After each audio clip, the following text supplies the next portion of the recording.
Grand Littoral TV, votre chaîne d'information régionale. Bonjour à toutes et à tous, bienvenue dans cette nouvelle édition lundi 8 avril. Voici d'abord vos prévisions météo. Un temps difficile aujourd'hui, perturbé, on va enchaîner les perturbations nuageuses. Un temps menaçant, des averses prévues aujourd'hui par intermittence. Et des températures tout de même stables de saison, 12 degrés sur le littoral de Boulogne. À Dunkerque cet après-midi, 13 à Saint-Omer et au Touquet, 14 degrés à Hasbrook ou dans les Flandres. Pour la météo complète, il faudra attendre la fin de ce journal, mais on continue quand même de parler du ciel en introduction, puisque la région subit de nouveau un épisode de pollution aux particules fines. Aujourd'hui, c'était déjà le cas hier. Un indice de qualité de l'air particulièrement mauvais de 9 sur 10 sur le littoral de Dunkerque à Boulogne. C'est un tout petit peu mieux aujourd'hui, mais les conditions météo étant défavorables à la dispersion des particules, la pollution devrait se poursuivre plusieurs jours. Une information vacances, d'abord pour démarrer à Calais. Après plusieurs mois de travaux, la ferme urbaine à Anima vient d'ouvrir ses portes en plein centre-ville, en lieu et place de l'ancienne école d'art. Des ânes, des poules, des lapins, des chèvres, des poneys nains, mais aussi des carrés potagers, un jardin d'essence, tout l'équipement pour en apprendre un peu plus sur la nature qui nous entoure. Des ateliers thématiques seront régulièrement proposés aussi autour du bien-être animal, du jardinage, des actions de médiation avec les animaux aussi pour les personnes en situation de handicap notamment. On en reparlera très vite sur Grand Littoral TV. Alors je vous le disais il y a un instant, les prévisions météo ne sont pas franchement réjouissantes en ce début de semaine de vacances. Pour autant, l'un des événements du printemps dans la région s'est ouvert ce week-end à Berck, les 33e rencontres internationales de cerfs-volants. Jusqu'à dimanche, plus de 500 cerfs-volistes sont sur place pour vous faire découvrir leur maîtrise du pilotage et pour vous aider également à vous y initier. Ce sera en fonction de la météo tout de même. Louis Cailly en tout cas a passé le week-end à Berck. Reportage.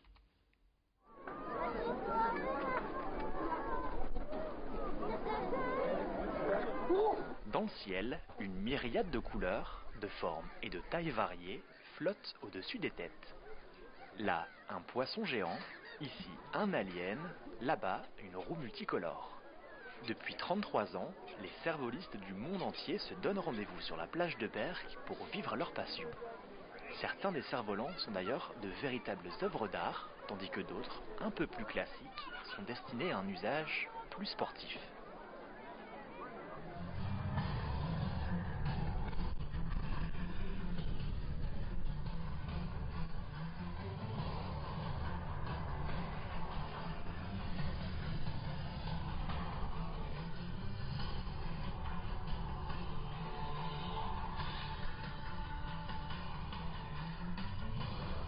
Pendant 10 jours, 19 délégations du monde entier vont tenter de convaincre le jury.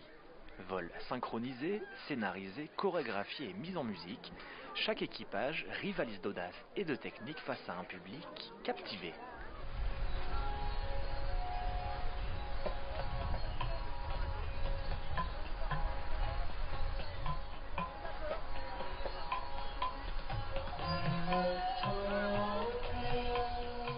Partis des Ardennes au petit matin, Sylvie, Marino et leurs 2 petits-enfants découvrent avec joie ce spectacle.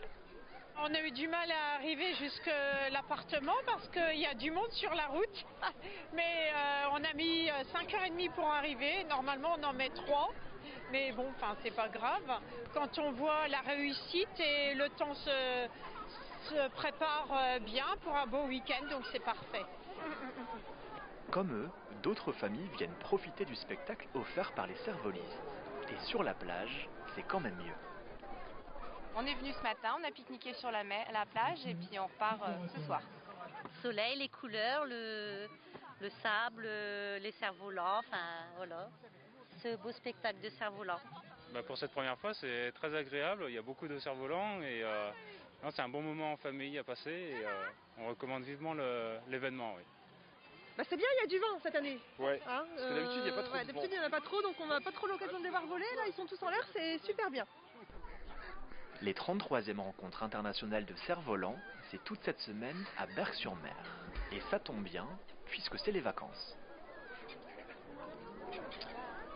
Et je vous le disais, il faut croiser les doigts pour une météo favorable, on en reparlera bien sûr dès la fin de cette édition. On va parler de sport également avec une bonne nouvelle pour le sport régional, pour le handball dunkerquois.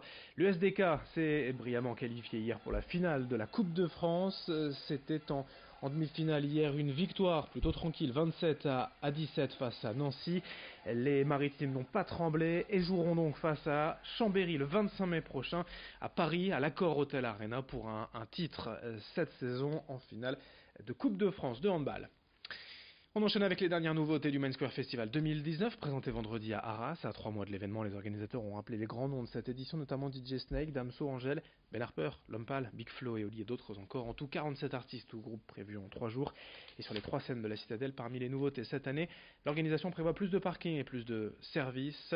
L'organisation a d'ailleurs signé avec la ville d'Arras pour d'autres éditions jusqu'en 2026. Explication avec Armel Campagna, l'organisateur, au micro de Rémi Desremeaux. On est fiers de pouvoir représenter chaque année tous ces styles de musique. C'est, je pense, ce qui fait la force de l'événement. Et cette année, on a un engouement extrêmement fort sur la programmation. Les passes week-end n'ont jamais vendu si bien, donc les gens ont l'air très contents.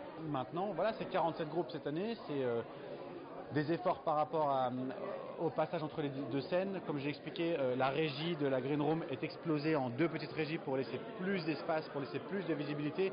On est dans on fignole sur l'accueil et sur le confort des festivaliers. On a des festivaliers qui sont heureux de venir, qui sont récurrents, qui sont en amour avec le festival et on se doit de leur rendre. Donc on travaille tout ce qu'on peut travailler pour les accueillir le mieux possible. Dans l'Audomarois, 120 élèves de collège, de lycée et de BTS ont participé vendredi au Couples Day. Il y a un concours de robotique organisé au centre d'histoire d'Elfaux, avec principalement 2 épreuves au programme. L'une concernant la programmation des robots, avec pour objectif de gérer leurs déplacements. L'autre épreuve portant sur la créativité, la conception, le design.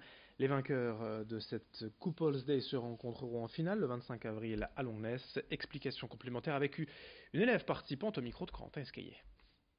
Là, on fait de la programmation, donc par exemple, on doit les faire détecter des objets, faire avancer d'un certain temps, les faire reculer un robot. Et il y a 12 exercices où il y a tout ça, même avec un exercice à un capteur de lumière, avec un suiveur de ligne. Donc on a plein d'exercices comme ça. C'est programmé.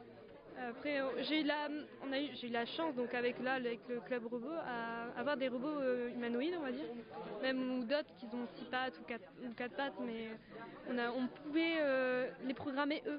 Et franchement, quand on le fait, c'est hyper intéressant et c'est incroyable, quoi, c'est ouf. Allez, fin de cette édition sur Grand Littoral TV. D'autres infos à suivre dans un instant. Restez avec nous. Très bonne journée à toutes et à tous.